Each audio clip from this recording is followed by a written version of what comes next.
નમસ્કાર વિદ્યાર્થી ભાઈઓ બહેનો, હું છું શિવાંગ રાવલ. વર્લ્ડ ઇનબોક્સના ડિજિટલ પ્લેટફોર્મ આપ તમામનું હાર્દિક સ્વાગત છે.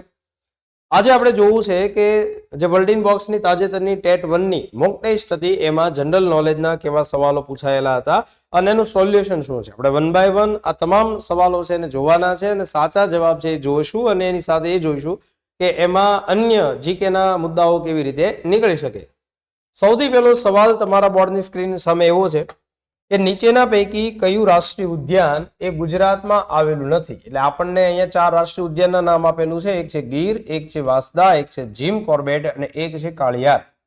સાહેબ, આ પૈકી આ જે ગીર છે એ આપણા ગુજરાતમાં આવેલું છે, વાંસદા આવેલું છે અને કાળિયાર માટેનું વેળાવદર રાષ્ટ્રીય ઉદ્યાન ગુજરાતમાં સ્થિત છે. પણ કયું રાષ્ટ્રીય ઉદ્યાન ગુજરાતમાં સ્થિત નથી? તો એનો જવાબ શું આવશે? Jim Corbett. એટલે આપણે આમાં જવાબ ટીક મારીએ છીએ C. Jim Corbett national park ગુજરાતમાં અત્યારે સ્થિત નથી. તો કઈ જગ્યાએ હશે? સાહેબ, એને આપણે જોવા માટે આપણે જે રાજ્યને યાદ કરવાનું છે એ રાજ્ય છે ઉત્તરાખંડ.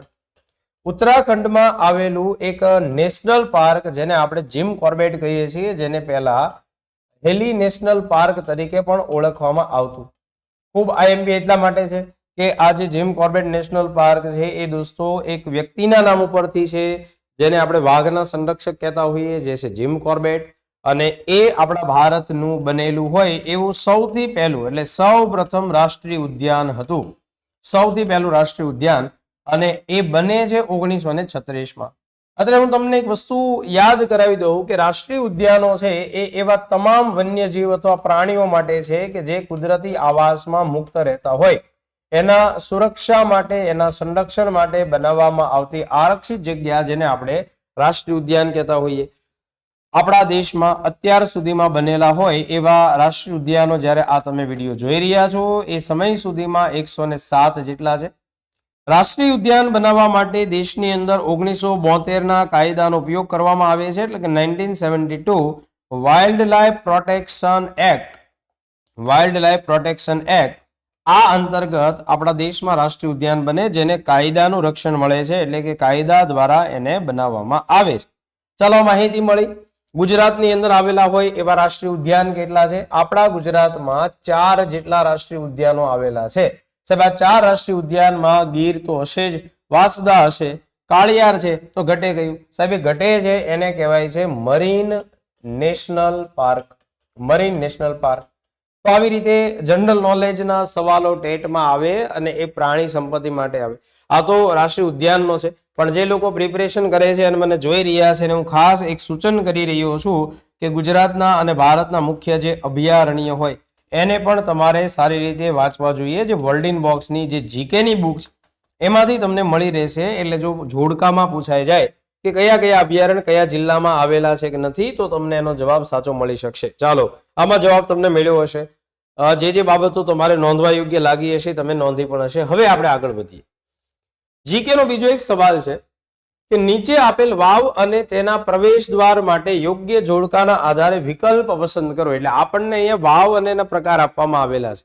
આપણે સાંસ્કૃતિક વારસો ભણીએ ત્યારે એમાં એક ટોપિક આવે છે જે છે વાવ સ્થાપત્ય. સ્થાપત્યની અંદર આવે વાવ સ્થાપત્ય, જેને આપણે સ્ટેપ વેલ કહેતા હોઈએ. એટલે હવે આવી સ્ટેપ વેલ કે જેની અંદર તમે કુવા જેવો એક ભાગ નીચે સુધી જઈ પાણી આપણે લાવી શકીએ. જે તે સમયના જે શાસકો હોય એ પ્રજાની સુવિધા માટે વાવ ખોદાવતા. તો સાહેબ, એ વાવના પ્રકાર કેટલા હોય? મુખ્ય 4 પ્રકાર હોય. સાહેબ, એ કયા છે? તમને એક જોવા મળે છે નંદા. સાહેબ, એક આપણને જોવા મળે છે ભદ્રા, એક છે જયા અને એક છે વિજયા. એટલે આપણે છે ને એને આ ક્રમની અંદર યાદ રાખવાનું છે. નંદા, ભદ્રા, જયા અને વિજયા. ફરીવાર નંદા, ભદ્રા, જયા, વિજયા. શું કામ આ ક્રમ આપણે યાદ રાખ્યો? કારણ કે આ ક્રમમાં એવું યાદ રાખવાનું કે નંદા છે ને એની અંદર એક પ્રવેશ દ્વાર હોય, ભદ્રા માટે આપણે 2 પ્રવેશ દ્વાર હોય, જયા હોય ને એમાં 3 પ્રવેશ દ્વાર હોય અને વિજયા હોય ને એમાં 4 પ્રવેશ દ્વાર હોય. એટલે અંદર ઉતરવા માટેના રસ્તાઓ. તો નંદા, ભદ્રા, જયા, વિજયા, નંદા, ભદ્રા, જયા, વિજયા, 1 2 3 4. હવે આપણને શું કીધું કે સાહેબ નંદા હોય એ એક પ્રવેશ દ્વાર વાળી હોય, તો એ તો આપણું સાચું છે. સાહેબ, અહીંયા છે જયા છે એ 2 પ્રવેશ દ્વાર હોય. ઓકે સાહેબ, અહીંયા જયા છે એ કેટલા છે? 3. એટલે આ આપણને બંધ બેસતું નથી. સાહેબ, ભદ્રા છે એ 3 પ્રવેશ દ્વાર હોય. સાહેબ તો ભદ્રામાં તો 2 પ્રવેશ દ્વાર હોય એટલે આ પણ આપણને ફિટ બેઠતું નથી સાહેબ. વિજયા હોય એ 4 પ્રવેશ દ્વાર વાળું હોય એ આપણને અહીંયા ફિટ બેસી જાય છે. બરાબર ને? આવું પૂછાય. મજા આવે એવા સવાલ છે. જો થોડો કઈ કોન્સેપ્ટ આવડતો હોય ને તો આપણને એવું થાય કે હા આ જવાબ આપણને મળી ગયો. આપણો અહીંયા આ એક ભાગ અને આ જે ચોથો ભાગ છે એ સાચો છે એટલે અહીંયા આવશે ઓપ્શન એ તમારી માટે સાચો જવાબ. ઘણા લોકોને ડાઉટ અને અમુક કેવું થાય કે વાંચ્યું હોય આપણે પણ આપણે જો એને સમજી ન શકીએ સવાલને તોય ભૂલ પડી જાય. એટલે જીકે એવી મજાની વાત છે દોસ્તો કે જેટલું વાંચીએ એટલું એક તો ઓછું પડે અને બીજું વાંચેલું હોય એ પૂછાય તોય ડાઉટ થઈ જાય. એવો આ સવાલ છે કે જેમાં તમને કન્ફ્યુઝન થઈ જાય. પણ મને એવી અપેક્ષા છે કે હવે તમને સમજાણું હશે. ચાલો એનાથી આગળ જઈએ. ઓહો, સરસ મજાનો સવાલ સાહેબ. કોની યારે જોડાયેલો? આ આબોહવા સાથે જોડાયેલો સવાલ છે. નીચે આપેલા વિધાનો છે એને વાંચો અને એને વાતાવરણના સ્તરને ઓળખો. એટલે આ જે વિધાન આપણને આપવામાં આવેલા છે સાહેબ, કેટલા વિધાનો આપણને આપવામાં આવેલા છે? 2 વિધાનો છે. આ 2 વિધાનો વાંચી અને વાતાવરણ છે એના તમારે સ્તરને ઓળખવાનું છે. હવે સાહેબ વાતાવરણના સ્તરને કોને કહેવાય? હું અને તમે જે આપણી પૃથ્વીમાં રહીએ છીએ એમાં જેમ જેમ ઉપર જતા જઈએ, આપણી પાસે તો એવું માધ્યમ નથી કે આપણે એમને ઉપર જતા જઈએ, પણ સંશોધનથી જે ખબર પડે છે કે જેમ પૃથ્વીથી ઉપર તમે જતા જાઓ સાહેબ એમ અલગ અલગ સ્તર આવે. એક્ઝામ્પલના પોઈન્ટથી કે માનો કે આ પૃથ્વીની સપાટી છે તો પૃથ્વીની સપાટીના અમુક તમે ઊંચાઈએ જાઓ એટલે એક વાતાવરણનું સ્તર આવે, અહીંયા સુધીનું સ્તર. એનાથી આગળ વળી પાછું એક સ્તર આવે. બરાબર? એનાથી આગળ એક સ્તર આવે. તો આવા જે સ્તરો છે એમાં તમને પૂછવામાં આવેલું છે કયા સ્તરની વાત અહીંયા કરવામાં આવે છે. તો ભાઈ સૌથી પહેલું જે સ્તર હોય આપણે એને શું કહેતા હોય? એને ક્ષોભના નામથી ઓળખીએ છીએ એટલે ક્ષોભ મંડળ. બરાબર? અથવા આપણે એને ક્ષોભ આવરણ તરીકે ઓળખતા હોય સાહેબ. એની પછી સમતાપ આવશું, પછી મધ્ય આવતું હોય અને પછી ઉષ્મા આવતું હોય. બરાબર? આવા સ્તરો તમે જેમ જેમ પૃથ્વીની સપાટીથી ઉપર જાઓ એમ એમ એમ અલગ અલગ ઊંચાઈ છે એમાં સ્તરો બદલાતા જાય. તો આપણે હવે કન્ડિશન વાંચીએ. સૌથી પહેલા વિષુવવૃત્ત છે.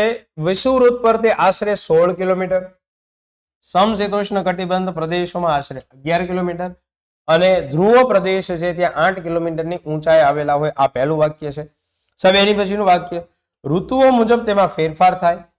આ આવરણ જીવન સૃષ્ટિ માટે ખૂબ મહત્વનું છે અને આ વાતાવરણમાં તોફાનો, અવાજના તરંગો, હવાની સંરચના, વીજળી, વરસાદ અને વાદળો વગેરે થાય.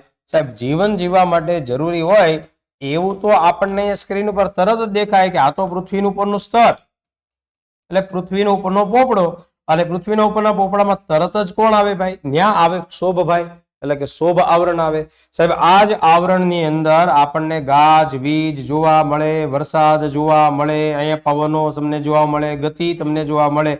અને સાહેબ આ જે જગ્યા છે એ વિષુવવૃત્ત. વિષુવવૃત્ત ક્યાં આવે? પૃથ્વીની મધ્યમાં. સાહેબ આ જગ્યાએથી આની ઊંચાઈ છે એ કેટલી અંદાજિત હોય? તો સાહેબ 16 હોય. ક્ષોભ આવરણ એટલે સોરી અહીંયા જે સમશીતોષ્ણ કટિબંધ હોય ત્યાંથી કેટલા તમને જોવા મળે? તો અહીંયા 11. અને જે ધ્રુવ પ્રદેશ હોય ત્યાંથી કેટલા જોવા મળે? સાહેબ એની ઊંચાઈ 8 કિલોમીટર જોવા મળે. તો અહીંયા તમારો સાચો જવાબ છે એ ઓપ્શન ડી છે, જેને આપણે ક્ષોભ આવરણ કહેતા હોઈએ. આવું જ પૂછાય સાહેબ. આનાથી વધારે પૂછી શકે, આ તો ભૂગોળનો સવાલ છે, હજી જીકે માં તમને પૂછી શકે ઓઝોન સ્તર ક્યાં આવે? સાહેબ આ 4 મેં કીધા ક્ષોભ, સમતાપ, મધ્યાવરણ અને ઉષ્માવરણ. તમારે મને કહેવાનું થશે કોમેન્ટ બોક્સની અંદર કે આમાંથી ઓઝોન વાયુનું જે સ્તર છે સાહેબ એ કયા આવરણની અંદર આવે. જોઈએ ચાલો તમારું જીકે ટેસ્ટ કરીએ કેટલું સરસ તમે અગાઉ તૈયાર કરેલું છે. સાહેબ આનાથી આગળ જઈએ. હિમાલય એ કયા પ્રકારનો પર્વત છે? ઓકે, જો કે આ ભૂગોળ સાથે સંબંધિત છે પણ જીકે માં પૂછાયેલું છે. હિમાલયનો પ્રકાર પૂછાણો દોસ્તો. હવે પહાડોના અને પર્વતોના એ પ્રકાર હોય કે જે રીતે એ પર્વત નિર્માણ પામેલા હોય એ રીતે એના પ્રકાર બને. સાહેબ હિમાલય છે એનું નિર્માણ કઈ રીતે થયેલું છે? એમાં આપણે શું કહીએ કે સાહેબ હિમાલય છે એ પોતે ગેડ સંરચના ધરાવે છે. બરાબર? આ એનો પ્રકાર છે. એટલી બધી પરીક્ષામાં પૂછાયેલું છે ગેડ સંરચના. ગોતીએ ચાલો. આમાંથી છે ગેડ, ખંડ, જ્વાળામુખી, અવશિષ્ટ. પહેલો જ ઓપ્શન છે સાહેબ ગેડ છે. અને એમાંય આપણે જો આગળ લખવું હોય તો એમ કહી શકાય કે આ હિમાલય છે એ નવીન એટલે કે યુવા પર્વતમાળા છે. બરાબર છે સાહેબ આ હિમાલયનું નિર્માણ છે કઈ રીતે થયેલું છે? એક પદ્ધતિ મુજબ પ્લેટ ટેક્ટોનિક્સ ઘટનાથી આ હિમાલયનું નિર્માણ થાય અને એટલા માટે દોસ્તો હિમાલય છે એ ગેડીકરણની જેમ તરંગોની જેમ ફેલાયેલા છે. સાહેબ હિમાલયનો એક છેડો જમ્મુ કાશ્મીરમાં છે, એક છેડો અરુણાચલ પ્રદેશમાં છે. હિમાલય કેટલી લંબાઈ ધરાવે? સાહેબ હિમાલય 2400 કિલોમીટર વધારે લાંબો છે અહીંયાથી લઈ અહીંયા સુધી. અને કેવી રીતે ફેલાયેલું? સાહેબ તરંગ લંબાઈ જેમ ફોલ્ડ લાઈન એટલે કે ફોલ્ડ રીતે જે ગેડ જેને આપણે કહેતા હોય એ રીતે ફેલાયેલો છે. અને એમાં પણ કેવું છે? નવીન.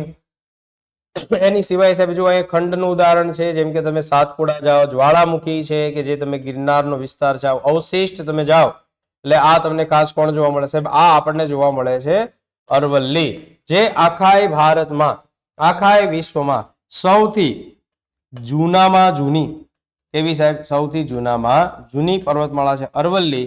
એ કેનું ઉદાહરણ છે? અવશિષ્ટનું ઉદાહરણ છે. બરાબર, ચાલો સમજાણું છે તમને. આનાથી આગળ જઈ રહ્યા છીએ આપણે. એશિયા ખંડમાં ભારતનું સ્થાન જણાવો. સાહેબ એમાં 4 ઓપ્શન છે. ભારતને પૂછેલું છે અહીંયા કે આપણું ઇન્ડિયા છે એ એશિયામાં કઈ જગ્યાએ આવેલું છે. તો હવે ભારતના સ્થાનમાં 4 મુદ્દાઓ આપણે યાદ રાખતો હોય. તો વિશ્વમાં ક્યાં આવ્યું, એશિયામાં ક્યાં આવ્યું, હિન્દ મહાસાગરની કઈ બાજુ આવ્યું અને અક્ષાંશ રેખાંશ ક્યાં છે? તો સાહેબ આપણું ભારત છે એ એશિયામાં દક્ષિણ ભાગમાં કહેવાય, કારણ કે એશિયા તો આખા વિશ્વમાં સૌથી મોટો ખંડ કહેવાય. સાહેબ જો એશિયા સૌથી મોટો ખંડ હોય અને એમાં ભારતને કઈ જગ્યાએ પૂછવામાં આવે તો આપણે દક્ષિણ જ કહેવાના છીએ, કારણ કે એનો ઉત્તર ભાગ છે એ રશિયા અને ચીનનો એનો વિસ્તાર છે એની સાથે સંબંધિત છે. તો આ દક્ષિણ ભાગમાં તમને એમ પૂછે કે પૃથ્વી પર અથવા વિશ્વનો જે આપણો નકશો છે એમાં ભારત કઈ જગ્યાએ છે, તો દોસ્તો તમારે લખવું પડે ઉત્તર પૂર્વ ગોળાર્ધમાં. ઉત્તર પૂર્વ ગોળાર્ધમાં. બરાબર સાહેબ, આવું કેમ? આવું એટલા માટે કે આપણે એમ કહી શકીએ કે સાહેબ આપણી જે પૃથ્વી છે આ પૃથ્વીની અંદર જેટલો પણ વિસ્તાર એવો હોય કે જે ગોળાર્ધ ધરાવે એમાં અક્ષાંશ અને રેખાંશના કારણે 4 ભાગ પડે. સાહેબ 4 ભાગ જે પડતા હોય એ 4 ભાગ એના કારણે ગોળાર્ધ પડે અને એ ગોળાર્ધને આપણે 4 નામથી ઓળખીએ: ઉત્તર પૂર્વ, ઉત્તર પશ્ચિમ, દક્ષિણ પૂર્વ, દક્ષિણ પશ્ચિમ. તો આપણું જે ભારત છે એ પૃથ્વીમાં ઉત્તર પૂર્વ ગોળાર્ધ પર છે. સાહેબ હિન્દ મહાસાગરની કઈ બાજુ? સાહેબ આપણું ભારત એની ઉત્તરે આવેલું છે, એટલે કે ઉત્તર તરફ આપણને જોવા મળશે. ચાલો આનાથી આગળનો સવાલ છે એને જોવો છે. ખૂબ સરસ, થોડો ઘણા કરંટ અફેર સાથે જોડાયેલો સવાલ છે. તાજેતરમાં નેશનલ મેરીટાઈમ યુનિવર્સિટી કઈ જગ્યાએ નિર્માણ પામવાની છે? તો લોથલ, ગાંધીનગર, અમદાવાદ અને રાજકોટ. આપણો જવાબ શું આવશે? સાહેબ એમાં આવે છે લોથલ. આપણા ગુજરાતનું, ભારતનું જે સૌથી જૂનું બંદર છે, સૌથી જૂનું બંદર એટલે આપણે નામ આપીએ છીએ લોથલ. અને એ લોથલ સિંધુ ઘાટીની સંસ્કૃતિનું એક સ્થળ છે, જે જગ્યાએ નેશનલ મેરીટાઈમ મ્યુઝિયમ પણ બનવા જઈ રહ્યું છે. ચાલો એનાથી આગળ આપણે અહીંયા એક જીકેના સવાલની ચર્ચા કરી. ચાઇલ્ડ હેલ્પલાઇન નંબર કયો છે? સરકાર છે એ વિવિધ વિભાગો માટે પબ્લિકની સુરક્ષા માટે, પબ્લિકની સુવિધા માટે એ હેલ્પલાઇન નંબર આપતી હોય તો એમાં આપણને શું પૂછ્યું કે આમાંથી ચાઇલ્ડ હેલ્પલાઇન નંબર કયો છે? એમાં આપણે જોઈએ કે આ 100-181-1098-1930. સાહેબ 100 આપણે કોની માટે યાદ રાખતા હોઈએ? સુરક્ષા, પણ પોલીસ સુરક્ષા માટે. પોલીસ સુરક્ષા માટે આપણે અત્યાર સુધી ઇમરજન્સીમાં 100 નંબર ડાયલ કરતા. બરાબર સાહેબ, હવે અત્યારે એમાં 112. આમ તો આખા ગુજરાતની અંદર આ એક મસ્ત મજાનો હેલ્પલાઇન નંબર અત્યારે કાર્યરત છે, જેને 112 તરીકે આપણે ઓળખીએ છીએ. સાહેબ 181 એમાં કોની સુરક્ષા માટે છે? સ્પેસિફિક મહિલા સુરક્ષા. એમાં આપણને મહિલા અભિયમ ટીમ દ્વારા જે સુરક્ષા મહિલાઓને મળવા પાત્ર થાય એની માટેનો નંબર જોવા મળશે. 1098 સાહેબ એમાં આવે છે ચાઇલ્ડ સુરક્ષા. અને આ 1930 છે એમાં આપણને ડિજિટલ બાબતોમાં સુરક્ષા આપવામાં આવે છે. તો આપણો સાચો જવાબ કયો હશે? સાહેબ એ છે 1098. ઓકે, તો આવા સવાલો પણ જીકે અંતર્ગત તમને પૂછાઈ શકે એનો તમને આઈડિયા આવેલો હશે. હવે સાહેબ એનાથી આગળ જોઈએ છીએ. વાહ ભાઈ વાહ, સરસ મજાનો બંધારણનો સવાલ આવી ગયો. બંધારણમાં એમ પૂછે છે કે બંધારણના અનુચ્છેદ 12 પ્રમાણે રાજ્યની વ્યાખ્યામાં કોનો સમાવેશ થાય? એટલે કે સ્ટેટ હોય એમાં કોનો સમાવેશ? સંસદ, રાજ્યની વિધાનસભા, કેન્દ્ર રાજ્યના કારોબારી તંત્ર, મ્યુનિસિપાલિટી અને પંચાયત, LIC અને ONGC જેવી સંસ્થાઓનો. તો પહેલી નજરે જે લોકો બંધારણ જાણતા હોય એને તો ખ્યાલ આવી જાય. જે લોકો બંધારણ એટલું ન વાંચ્યું હોય અને આ રાજ્ય યાદી કે આવા જે અનુચ્છેદો વિશે ન ખ્યાલ હોય તો દોસ્તો એને તકલીફ પડે. તમારે એટલું યાદ રાખવાનું કે જે પણ એકમો છે એ રાજ્યની મદદથી ચાલતા હોય, સરકારી ખર્ચે ચાલતા હોય, સરકારી અધિનિયમો પ્રમાણે ચાલતા હોય તો એને રાજ્યની યાદીમાં મૂકી શકાય. તો અહીંયા જેટલા પણ નામ લખેલા છે ને બધામાં સરકારનું રોકાણ છે અને સરકારના અધિનિયમ પ્રમાણે ચાલે છે. એટલે અહીંયા આપેલ 1, 2, 3 અને 4 આ બધાને આપણે શું કહેતા હોઈએ? રાજ્ય યાદીમાં સમાવેશ એકમો કહેતા હોઈએ. ચાલો આપણે આનાથી આગળ જઈએ છીએ. સાંસ્કૃતિક વારસાનો અને ઇતિહાસ સાથે જોડાયેલો એક મસ્ત મજાનો સવાલ છે. સાહેબ કયો સવાલ? રુદ્ર મહાલયનો. રુદ્ર મહાલય છે એનું બાંધકામ શરૂ કોણ કરાવે? જો અહીંયા આ સવાલની અંદર લોકોએ ખૂબ ધ્યાન આપ્યું છે કે રુદ્ર મહાલય કે જે ગુજરાતની પ્રથમ બહુમાળી ઇમારત હતી. સાહેબ આ રુદ્ર મહાલય જે આવેલું આપણા સિદ્ધપુરની અંદર, જે પાટણની અંદર, પાટણ જિલ્લામાં સિદ્ધપુર છે. સાહેબ એનું કામ શરૂ કરાવવાનું શ્રેય કોને જશે? એ જશે મૂળરાજ પ્રથમ દ્વારા. પણ સાહેબ આ કામ છે એ પૂરું કોણ કરાવશે? એ પૂરું કરાવે છે સિદ્ધરાજ જયસિંહ. જો એમ હોય કે પૂરું કોણ કરાવે તો સિદ્ધરાજ જયસિંહ. જો એમ પૂછે કે શરૂ કોણ કરાવે છે તો આપણે જવાબ આપીએ છીએ કે એ મૂળરાજ પ્રથમ દ્વારા શરૂ થાય. ઓકે સાહેબ, આનાથી આગળનો સવાલ છે, જોઈએ આપણે. નદી સાથે જોડાયેલો સવાલ છે. નર્મદા નદી. સાહેબ સુખ આપનારી, આનંદ આપનારી નદી છે નર્મદા. નર્મદાની સૌથી મોટી સહાયક નદી તવા છે. સાહેબ આ તવા નદી મધ્યપ્રદેશની અંદર અત્યારે સ્થિત છે. બીજું વાક્ય શું છે? નર્મદા નદીને સૂર્યપુત્રી તરીકે ઓળખવામાં આવે છે. સાહેબ આ બે વાક્ય છે ને એમાંથી સાચું વિધાન કયું થાય? તો સાહેબ સાચું વિધાન એક જ છે, જે છે એ કે તવા નામની નદી એ મધ્યપ્રદેશમાં એને મળતી એવી નદી છે કે જેને જેટલી નદીઓ મળે ને બધામાં સૌથી મોટી છે. તો સાહેબ સૂર્યપુત્રીમાં શું આપણને તકલીફ પડી? સૂર્યપુત્રીમાં આપણને તકલીફ નથી સાહેબ, તાપી નદીને તકલીફ થાય. કારણ કે તાપી નદી છે એને કહેવાય છે સૂર્યપુત્રી, તો એને તો ન જ કહેવાય. એટલે ABCD માંથી પહેલું વાક્ય છે એ કેવું હશે? સાચું હશે. બરાબર. નદીઓના સવાલ પૂછે છે. બની શકે કે આગામી સમયની પરીક્ષાઓમાં મોટી નદીઓ હોય એના બંધ અને એના જોડકા પણ તમને પૂછવામાં આવે. સાહેબ આવા જે સવાલો હતા એ તમારી ટેટ 1 ની પરીક્ષામાં GK અંતર્ગત પૂછવામાં આવેલા. બરાબર. હવે આની પછીના જે મોક ટેસ્ટ હોય એની અંદરના GK ના સવાલ સાથે વળી પાછા આપણે મળીએ છીએ. આ વિડીયો છે એને તમારે તમારા જે ટેટની તૈયારી કરતા હોય એવા વિદ્યાર્થી સુધી શેર કરવાનું છે અને ખાસ આ વિડીયો અંગેના જે અભિપ્રાય છે એને તમારે કોમેન્ટ બોક્સમાં લખવાના છે. Thank you very much. મળીએ દોસ્તો.